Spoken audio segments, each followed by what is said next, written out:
Ay, hindi. Pinag-imbestigahan din. Iniimbestigahan niya lang kung pwede kayo sa ilalim ng principle of complementarity.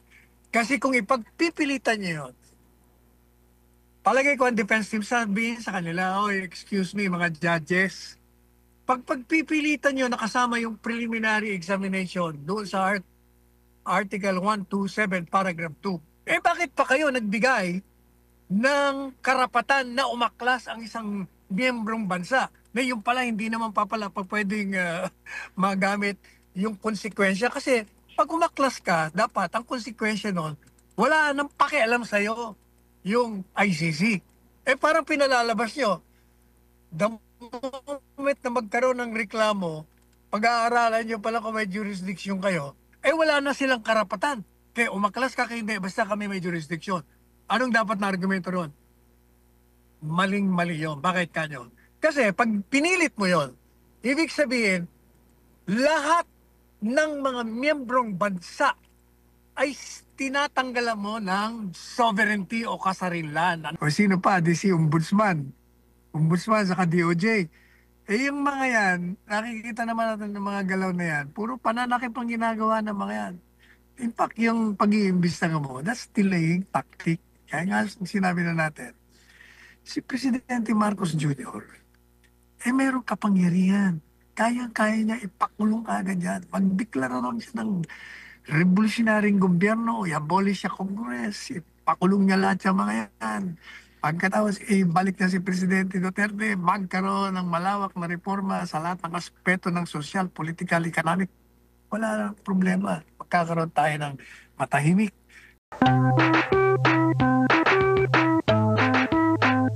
Tungkol saan ba yan? Tungkol ba yan sa denial sa jurisdiction o sa interim release? Dapat malaman natin kasi dalawa yan eh. Interim release at yung order sa jurisdiction. Anyway, in the event na ibinayas yan sa interim release, ang dahilan ng pagkakatanggi o junking ng interim release ay unang-una, sabi nila, yun daw mga defense team ay hindi napatunayan ng defense team na hindi mentally, kundi unfit for trial si Presidente Duterte. And sabi ko naman doon, teka muna, bakit naman yung defense team ang magpuproba? Sapagkat si Presidente Duterte under controlled environment, meaning to say, wala siyang control doon sa kanyang kulungan. Sinasabi nila may access sa medical. Kayo nga may access. Kayong ICC, kayong may hawak. Kaya hindi dapat ang akusado ang magpuproba. Hindi siya pa pwede. Kayo dapat nag-examine. Pero pinag-examine na nga. Hindi natin malaman kung ano na ba resulta ng examination. That's one. Number two, sinasabi nila na ito daw kasi mga anak, panay pahayag ng pakontra sa kanila, in-question ng jurisdiction. So, ang sagot natin doon, teka muna, ba't niya naman questionin ang pag-question ng jurisdiction? Talagang dapat yung question ng jurisdiction kasi masyadong klaro na walang jurisdiction kayo. So why are you depriving the children, the family, of questioning your jurisdiction sa ICC? Number three, sabi nila, mahirap pag binigyan namin ng pansamantalang paglaya yan. Baka mag-commit na naman ng mga krimen yan. Doon lang, mali na kagad sila. Teka muna, hindi nyo pa nga napapatunayan na nag-commit, naggumawa ng krimen. Tapos sasabihin nyo, baka gumawa na naman ng krimen. Hinusgahan nyo na kagad. So, ibig sabihin, pre-judge nyo na ang kaso. Pangangapat, sabi nila, saka ma-impluensya pa yan Baka yung mga testigo natin, mga anib, tamo, alam mo, kaya hindi ba sabi ko, yung mga katwiran na yan, gunggong na katwiran yan. Itong Presidente Duterte, alam natin, matanda na. 80 anyos na. Maraming nararamdaman. Hindi nga makalakad ng tuwid Kailangan mo pang alalayan sa likod. Kailangan pa may tungkod. At nung bago siya maaresto, 10, ilang bang nurse niya? 24 oras siya may nurse. 3 nagpapalit-palitan yan. 24 oras. Tapos may dalawang security pag lumalabas para lalayan nga yung hindi siya matumba. Kasi ang balas niya may problema na. Ang dami, maliban pa sa may edad na siya, marami siyang nararamdaman na sakit. At ito, di ba, doon sa kanyang, sa kanyang paninigarilyo, dahil sa kanyang mga pagka-aksidente, most likely, may diabetes pa yan. So marami ng sakit. Kaya sa parte ng interim release, dapat binibigyan na yan. Hindi ko alam kung ano yung mga bagong ebidensya ng defense na binibigay nila. Para sa akin, hindi na kailangan depensa. Ang kailangan doon sirain yung mga katwiran na binibigay ng mga judges sapagkat mga hungtag na katwiran yon. Now, let's go to the other order of the ICC. Pagdating naman doon sa jurisdiction. Ang payo ko sa kanila at yung yun matagal ko na rin pinayo yun. I mean, nasa Malacanang pa ako. Yun ang sinasabi ko eh. Ang napansin ko kasi sa defense, patay dun sa katwiran ng mga judges. Nilimit nila yung defense nila dun sa jurisdiction. Dun sa walang jurisdiction ang ICC dahil nag-file ng preliminary, dahil nag-umpisa lamang ng preliminary investigation. 2 years matapos ang pag-aklas. Kaya sinasabi ng ICC, teka muna, under Article 127 Paragraph 2, pwede pa kami. Kasi yung preliminary examination namin na ginawa, kasama yon doon sa preliminary investigation. Kaya may jurisdiction pa kami. Ang sabi ko, dapat ang pagsira sa katwiran na yun, unang-una, hindi mo pa pwedeng yung preliminary examination ay maging bahagi ng preliminary investigation. Bakit kanyo? Kasi yung preliminary investigation under Article 127 Paragraph 2, yun pinagpapalagay na meron na silang jurisdiction. Kaya nga uumpisa na nila ang pag-iimbestiga doon sa mga demanda kay Presidente Duterte. Pero yung preliminary examination, hindi po pag-iimbestiga sa demanda yon. Yung preliminary examination, yon ay pag-aaral kung maaari silang hawakan ng kaso, kung may jurisdiction sila. Dahil nga, doon sa Rome Statute, sinasabi ron na yung mga miyembro, hindi ka basta makakapasok sa bansang yon. Hanggat kailangan maprubahan mo muna, meron bang kakayahan niya na usigi ng mga nagkamit ng krimen against on crimes against humanity. At kung may kakayahan ba, sila ba ay umusik o bigo? Kung sila ay may kakayahan, hindi ka pwedeng pumasok. Kung may kakayahan naman at inuusig nila, lalong hindi ka rin pa pwedeng pumasok. Yun ang pinag-aaralan nila, kaya hindi nila pa pwedeng sabihin na hindi. Pinag-imbestigahan din, iniimbestigahan niya lang kung pwede kayo sa ilalim ng principle of complementarity. Kasi kung ipagpipilitan niyo yun, palagay ko ang defense team sabihin sa kanila, oh, excuse me mga judges, pagpipilitan nyo nakasama yung preliminary examination doon sa Article 127 Paragraph 2, bakit pa kayo nagbigay ng karapatan na umaklas ang isang miyembrong bansa na yung pala hindi naman pa pwedeng magamit yung konsekwensya? Kasi pag umaklas ka, dapat ang konsekwensya nun, wala nang pakialam sa'yo yung ICC. Parang pinalalabas nyo. The moment na magkaroon ng reklamo, pag-aaralan nyo pala kung may jurisdiction kayo, wala na silang karapatan. Kaya umaklas ka, hindi, basta kami may jurisdiction. Anong dapat na argumento ron? Maling-mali yun. Bakit kanyo? Kasi pag pinilit mo yon, ibig sabihin, lahat ng mga miyembrong bansa ay tinatanggalan mo ng sovereignty o kasarinlan. Ano ba ang sovereignty? Ang sovereignty is the supreme power to create laws and to govern the country without external control. Pag sinabi mo, hindi, basta kami may jurisdiction, the moment nga pumasok kasi inimbestigahan na namin, in-examine namin kung may jurisdiction. Ibig sabihin, wala na pala. Pag ikaw pala yung miyembro dyan, wala ka ng karapatan, wala ka ng kapangyarihan, wala ka ng kasarinlan, wala ka ng sovereignty. Ano ba klaseng pangangatwiran yan? Hindi po pwede yan. Kasi ang sovereignty, Carlo, ay hindi basta ito ibinibigay.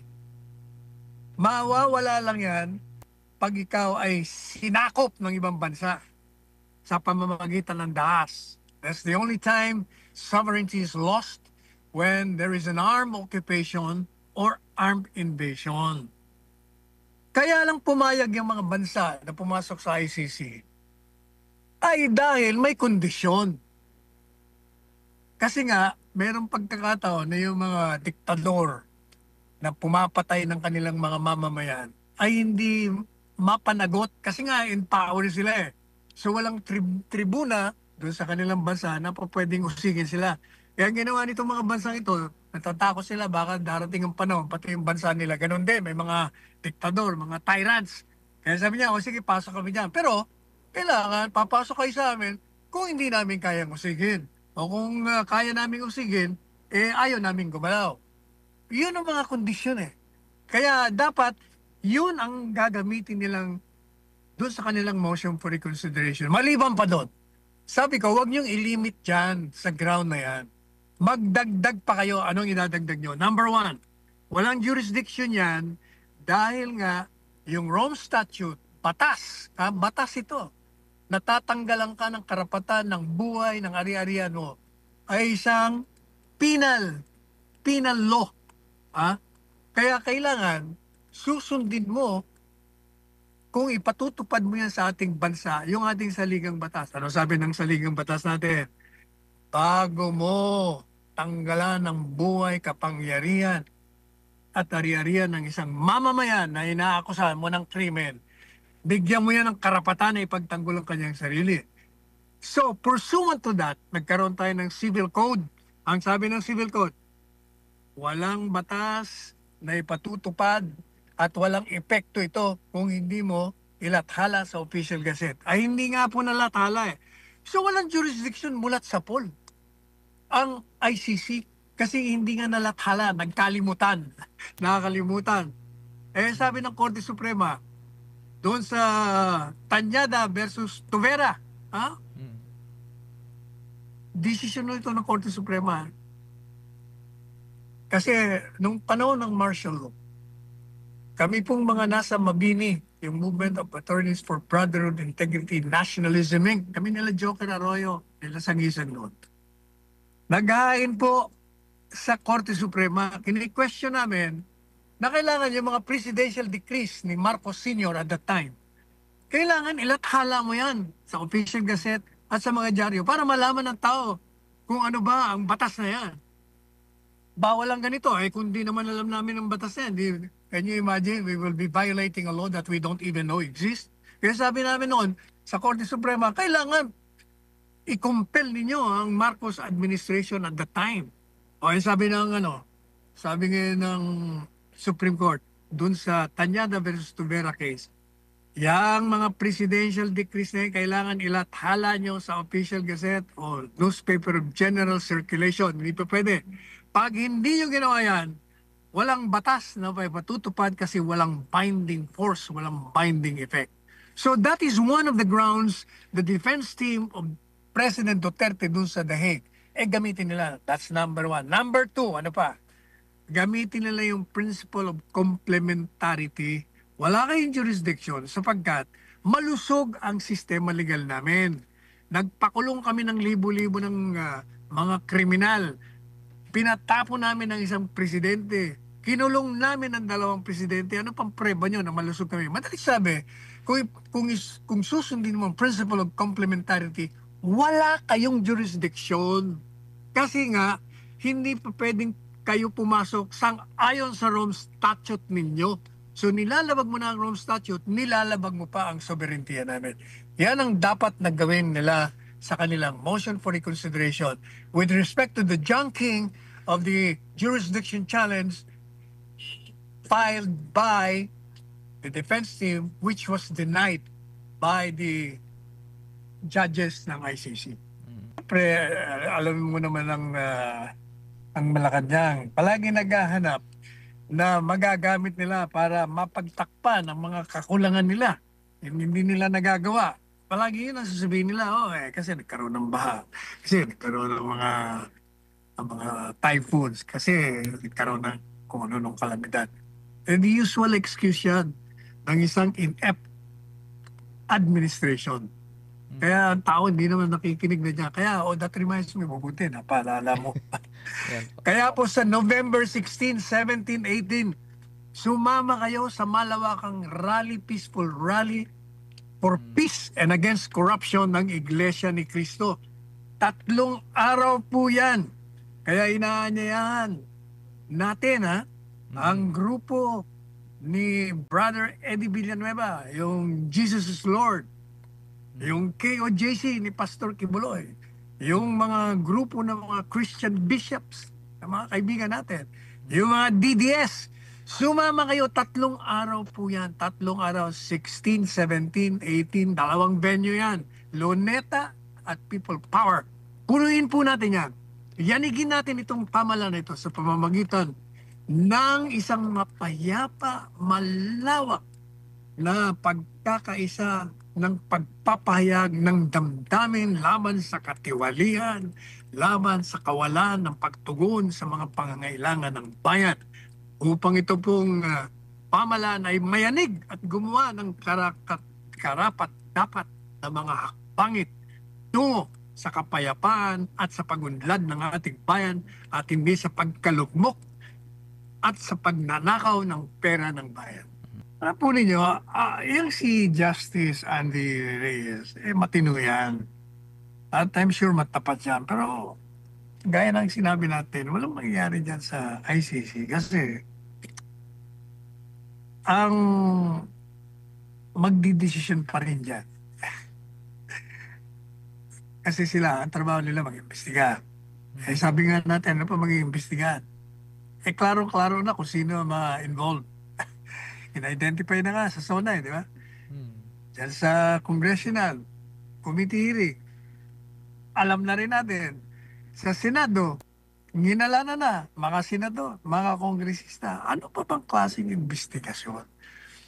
O palagay natin, inimbestiga. Sino ba magdidesisyon kung ipapile o hindi?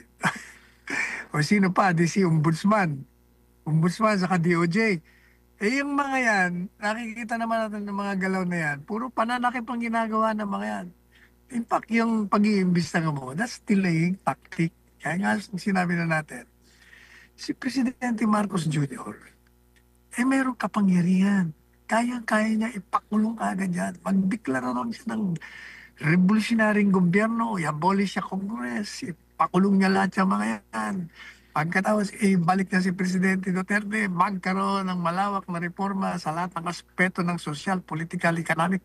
Wala problema. Magkakaroon tayo ng matahimik at mabibigay siya ng pagkakataon na gawin niya na dapat niyang gawin. Kasi kung ang teorya is siya'y napaglaruan ng mga kalyado niya, ginamit lang siya nang hindi niya nalalaman, pagkakataon niya na ito na makabawi upang mapatawad siya ng taong bayan. Pero kung ganyan ang ginagawa niya, wala. Puro deklarasyon, national calamity. Dapat ang deklarasyon niya, apart from national calamity, magdeklara na siya ng revolutionary government. Akala ko nga kanina, President declares, akala ko, President declares revolutionary government. Yung pala, national calamity. Tapos nakalagay pa doon sa isang headline naman, the country faces 2 storms. Sabi ko, anong 2 storms? Sino yung isa? Tino. Si Uwan? Si Uwan saka po. sino? Yung dumaan na po si Tino, tapos meron pang paparating attorney. Sabi ko, hindi dalawang typhoon. Ibang klaseng typhoon. Yung isa si Uwan. Yung pangalawa, political storm. Yun ang mas matindi.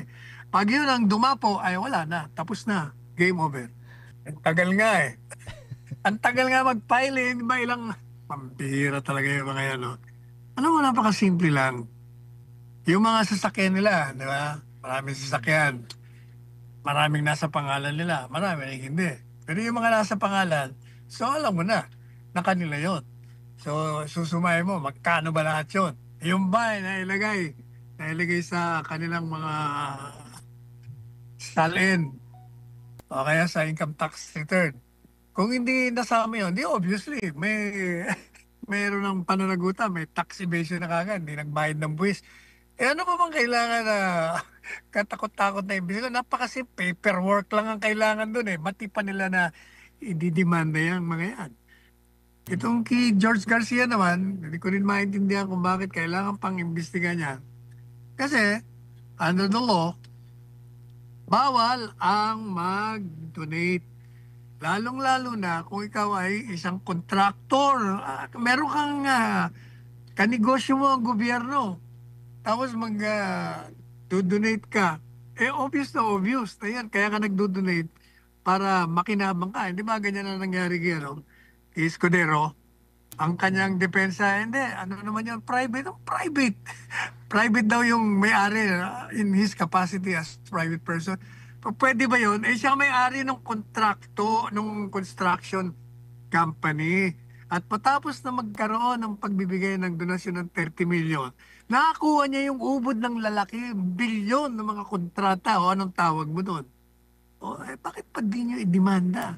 Dami, daming kuskus malungos, eh, hindi na lang i-high ng kaso. Kaya tingnan mo yan. Isa pa yan si Ping Lacson. Talaga namang mahalata mo na dito ka na, pinagtatakpan nila yang si Saldico. Unang-una, bakit ka papayag ng online? Di ibig sabihin, hindi mo pa uuwiin yan. Diba? O, edi halatang-halata kayo. Saka, bakit kailangan mag-online na para daw malaman kung saan nanggaling? Akala mo ba sasabihin niya kung saan niya tinago yung mga marami ng ebidensya. Tinuro na siya, pati yung nagdala ng pera nandyan na. May paper trail na, meron pang testimonya. Ano pa pang inaantay nyo? Kaya, si Ping Lacson, hanggang ngayon talaga hindi ko makalimutan. Yung ginawa niya na hain na gawing batas ang paglikha ng isang Senate building para magpakatamasa silang mga 24 na senador na lumobo na sa 33 billion pesos. Magpagawa lang ng Senate building ng opisina nila. Hindi ba po korupsyon yan? Because you are getting money to fund a project that will benefit you. Sa halip na ibigay mo sa mga serbisyo publiko, sa halip ng pagawa ka ng mga eskwelahan, papag-aralin mo ang mga kababayan nating mahirap, magtayo ka ng mga gusaling ospital, ayusin mo yung mga kalsada, yung mga tulay. Hindi ba? Tulungan mo yung mga magsasaka, ang dami nilang problema. Mga laborers. Tapos gagastos ka ng 32 billion pesos para lang magkaroon ka ng magarang opisina. Nakakaya ka, Ping Lacson. Huwag yung bulahin ng taong bayan. Hanga pa naman ako sa iyo ng mga panahon. Something is wrong with that news account. Alam niyo kung bakit? Number one. Sinasabi nila na ito daw PNP magpapadala ng 10,000 pulis. Dahil daw merong religious gathering sa November 16, 17, 18 sa Rizal Park na bubuin daw ng 300,000 mga miyembro ng Iglesia ni Cristo. Excuse me. Hindi 300,000 ang aattend doon. Nakita nyo nung unang lunsad ng isang mapayapang pagkontra sa impeachment noon para sa kapayapaan din. 1,000,000 mahigit ang nandun. E anong 300,000? 2,000,000 ang darating doon. Yung mga kapatid sa Iglesia ni Cristo. At 2,000,000 din sa people power dahil ang dami ng kasama. Oh, that's one. Number two, yung 10,000 na pulis, tama yon. Alam niyo kung bakit? Kasi yung 10,000, yan ang sasama. Sasama doon sa mga bubuo ng malawakang religious gathering at peaceful rally. Sila magiging bantay ng mga taong ito. Hindi ng administrasyon na punong-puno ng pananakit, punong-puno ng pagsisinungaling, punong-puno ng hindi pagkilos. O yan. Kasi yung mga pulis niya, nang maniwala kayo, bumubulong. Lahat ng mga pulis na masalubong ko, kahit sana ka magpunta palagi, sir, Duterte sir kami. Naghihintay lang kami ng mga tao sa kalsada. Pag yan nangyari, nandiyan kami sa inyo. O yan, pati yung mga militar, ganyan din yan. Kaya, tama yan, dagdagan mo pa. Gawin mo kaya mga 20,000 para makadagdag sa mga atin sa gathering sa 16, 17, 18 of this month. Katutubo, or MNLF, MILF, mga pari at madre na hindi NPA at iba pa mga religious group at mga sektor. Ito, nanawagan din si Efren Attorney Sal. Ito naman po, may tanong po from Dong Dicente. Sa inyo po ata to, Attorney Sal. May $1 million question. Apo? Ano yan? Nakikinig ako. Ito po from Dong Dicente. My $1 million question is, why is Robin Padilla your best bet for president in 2028 if Sara won't be able to run? Is PDP that desperate that you can find someone better? Seriously? Natanong ni Dong Attorney Sal. Ibig sabihin, Dong, may hina ka pa sa pag-analisa. Alam mo yan si Robin Padilla, na minimenos nila. Nung unang tuwakbo yan, di ba? Pero mananalo, sapagkat artista lang yan. Ano pa sabi nila? Si Robin daw, convict yan. Pangatlo, wala daw pinag-aralan yan. Puro mga kasinungalingan eh. Unang-una, si Robin graduate ng criminology. Pangalawa, yun namang pagka-convict niya, illegal possession of firearms lang, na inabsuelto na siya doon dahil nagkaroon ng batas na hindi dapat ganon. O madali sabi, matino. Pangatlo, alam po ninyo si Robin Padilla, mababa ang kalooban. Walang agenda, hindi corrupt. Matapang. Walang sinisino yan. Duterting estilo yan. Kaya sabi ko, tumakbo siyang vice presidente ni Inday Sara. At kung ano man mangyari kay Inday, huwag naman sana mangyari dahil ang mga walang hiyang mga nasa pamalan, talagang gusto siyang either ipakulong o patayin, sabi ko maganda siya. Sapagkat ikaw lang ang pwedeng maging leader ng bansa nito, maliban pa kay Bongo. Yan lang namang mga pagpipilian nating matitino mga walang bagahe. O kaya, yan ang dahilan kung bakit. Tingnan nyo nung tumakbo yan, walang naniniwalang mananalo yan Alam niyo po ang sabi ko sa kanya, kasi kasabay ko siyang tumakbo sa Senado, sabi ko, Robin, huwag kang maniwala sa lahat na yan, talo mo kaming lahat, magna-number 1 ka. Tanda mo yan, sinabi ko, number 1 ka. Sa survey, mababa ho siya. Tumatakbo lang siya, kuminsan wala siya sa winning circle ng 12, kuminsan pumapasok siya, 11, kuminsan 9, basta nasa dulo lang siya. Ang number 1 noon, si Tulfo, si Rafi. Sabi ko, wala yan. Wala yan. Nagna-number 1. O, nung dumating ang halalan, sinong nanalo number 1? Si Robin Padilla, number 1. At ang layo niya kay Tulfo, na number 1 sa survey, 5 milyon. Ibig sabihin ng taong bayan, nakikita nila may mga katangian si Robin Padilla na hindi nakita ng maraming naninira sa kanya. Yan ang dahilan. Kaya yung nag-text, mag-aral kang mabuti. Ay, may pahabol pa po siya, Attorney Sala. I have a lot of questions, but I'll ask this. Who do you think did or still doing better? Lenny as VP and now Mayor, or Sara as Mayor and now VP? Unang-una wala akong basis for that. Hindi mo malaman kung kumusta na ba ang pagtakbo niya bilang alkalde. Si Inday Sara, alam na natin ang record nito Unquestionable na magaling. Ewan ko.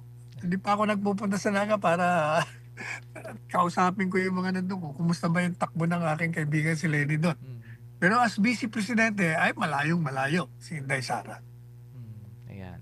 Ito naman po from Sara Nakamura. Good morning po Sir Carlo and Attorney Panelo. Natakot siya sa galit ng politiko or ng publiko pero hindi siya natakot nakawin ang kaba ng bayan. Kung hindi siya umuwi, talagang guilty siya. Si ko atang ano niya, ang yung parang he's referring to Zaldico ata, Attorney Sara. Obvious na yun. Obvious na yun. Ayan. Meron pa po siyang pahabol. Ano ang maaasahan ng taong bayan sa iyo, Soto? Obvious naman na ang pagkukumpas sa inyo ni Lacson or na ang nagkukumpas sa inyo ni Lacson ay si Martin Romualdez. Pinagloloko ni Soto ang taong bayan. Ako, grabe ng comment ni Sara. Ganun na nga. Ito na po, actually, Attorney Sal, marami pong mensahe dito pero babasahin na lang po natin itong isa pang katanungan ng ating kababayan na si Josen Sevilla. Attorney Sal, tanong ko lang po ulit kasi dito po sa Singapore, kamakailan lang ay naglabas ang Philippine Embassy na ang dating sa amin pinipigilan kaming mag-share o report sa aming SOCMED na mga issue lalo't patungkol sa politics dahil daw malaking kasiraan ito sa mga taong masasangkot at papatawan kami ng penalty pag kami ay nakisawsaw o nag-comment sa usaping tulad nito. Tanong ko lang po, hindi ba bawal ang ginawa nila? Tama, bawal yan. Karapatan niya yan. That's freedom of speech and of expression.